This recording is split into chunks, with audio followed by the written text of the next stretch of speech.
Assalamualaikum warahmatullahi wabarakatuh. Perkenalkan, nama saya Zahra Aulia, kelas 8A dari SIP 1, dan guru pembimbing bahasa Indonesia saya adalah Bapak Adi Susanto, SPD. Pada kesempatan kali ini, saya akan mengulas sebuah novel yang berjudul Perahu Kertas. Judul Perahu Kertas, penulis Dewi De Lestari, penerbit Bentang Pustaka, tahun terbit 2009, jumlah halaman buku 444 halaman. Perahu Kertas adalah novel yang memadukan antara cerita cinta dengan mimpi para remaja yang tertunda begitu epik. Kugi dan Keenan merupakan dua insan utama dalam cerita ini. Mereka memiliki nasib yang kurang lebih sama, di mana Kugi harus menerima kenyataan bahwa mimpinya menjadi penulis harus patah karena uang tentu lebih menjamin dibandingkan sekedar mimpi, dan keinginan Keenan menjadi penulis malah dibelokkan oleh ayahnya sendiri yang merupakan seorang pengusaha.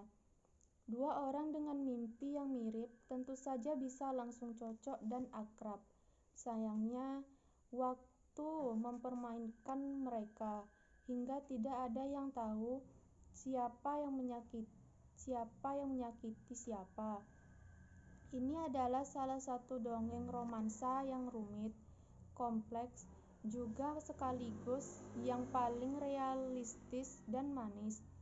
Di samping menunjukkan cerita romansa yang manis, Perahu Kertas juga menyediakan cerita tentang dua pemimpin yang bekerja sama untuk melawan dunia, membuktikan kepada dunia bahwa segala mimpi berhak diciptakan.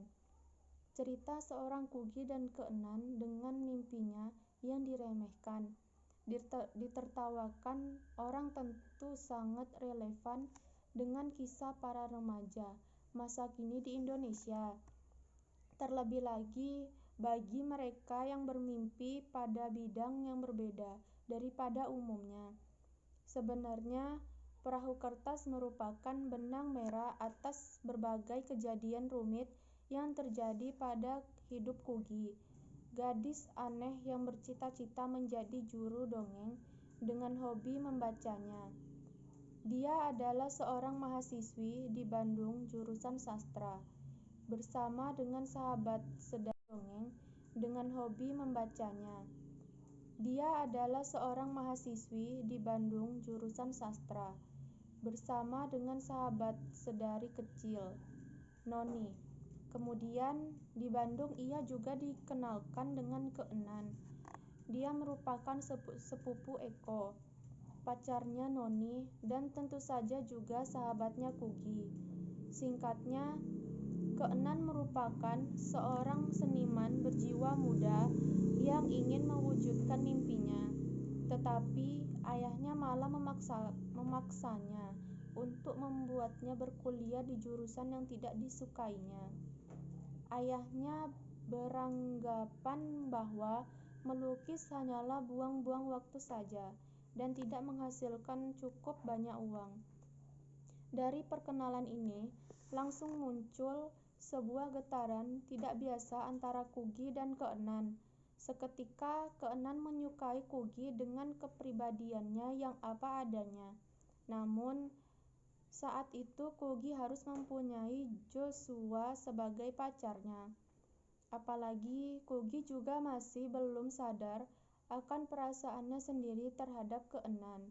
Hingga kemudian Keenan tentu dengan Luhde dan Wardah, sementara Kugi dipertemukan dengan Remi. Akhir cerita cinta mereka sungguh tidak biasa, berputar-putar layaknya komedi putar, hanya saja dengan lagu pengiring yang menyayat hati. Novel ini menggunakan pendekatan dengan gaya bahasanya yang ringan sehingga mudah dibaca oleh para remaja. Selain itu, ceritanya juga terbilang unik meskipun kompleks. Banyak motivasi dan pesan yang terkandung di dalamnya, tapi tidak terkesan menggurai dan bisa diterima oleh berbagai kalangan. Alurnya juga realistis, tidak terlalu idealis sehingga seakan-akan hanya seperti cerita-cerita novel biasa pada umumnya. Hanya satu hal yang menjadi kelemahan utama dari novel ini, yaitu plotnya yang begitu banyak. Tapi ini juga yang membuatnya menjadi lebih menarik. Plot yang terlalu banyak membuat pembaca jadi kurang fokus. Mereka seakan-akan disesatkan dan dibuat bingung dengan apa yang sebenarnya terjadi. Kendati kemudian penyajian sehingga seakan-akan hanya seperti cerita-cerita novel biasa pada umumnya. Hanya satu hal yang menjadi kelemahan utama dari novel ini, yaitu plotnya yang begitu banyak. Tapi ini juga yang membuatnya menjadi lebih menarik. Plot yang terlalu banyak membuat pembaca jadi kurang fokus.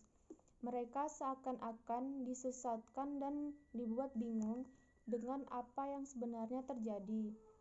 Kendati kemudian penyajian plot ini bisa dibilang rapi dan tidak terlalu mengganggu. Selain plotnya yang lumayan kompleks, novel ini juga memiliki jumlah halaman yang sangat banyak membuatnya begitu tebal.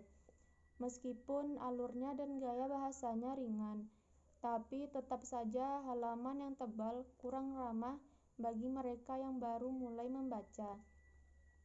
Buku ini cocok dibaca bagi kamu yang sedang bermimpi, bagi kamu yang ingin mendapatkan motivasi. Tak hanya sekedar motivasi, kamu juga akan menyaksikan kisah cinta yang rumit tetapi begitu manis. Secara keseluruhan, buku ini bagus untuk bacaan ringan dan disarankan bagi kamu yang ingin menumbuhkan semangat mengejar mimpi. Dan hanya itulah ulasan yang dapat saya berikan pada siang hari ini. Assalamualaikum warahmatullahi wabarakatuh.